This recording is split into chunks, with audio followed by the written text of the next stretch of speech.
एक नजर में ही उस युवक ने देखा कि उसके सामने रखे दो बड़े चांदी के सिक्के काले पड़ गए थे। वो अपने रूममेट से उन्हें खरीदने के लिए कहना चाहता था, लेकिन तभी एक शिक्षक ने आकर उसे रोक दिया, जो दिखावा करना नहीं जानता था।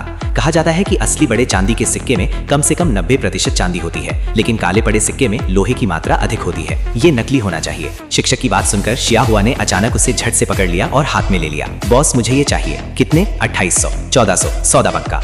लड़की ने तुरंत खुद को पैसे दिए। मालिक भी खुश था। उसे उम्मीद नहीं थी कि उसने इसे सिर्फ 5 युआन में खरीदा था और वो इसे एक ही बार में 1400 युआन में बेच सकेगा। उसके सामने खड़ा व्यक्ति सचमुच मूर्ख है, लेकिन शिया हुआ फिर भी अपने लिए ये खजाना खरीद रही थी। अप्रत्याशित रूप से एक समय ऐसा भी आया जब वो रो पड़ी।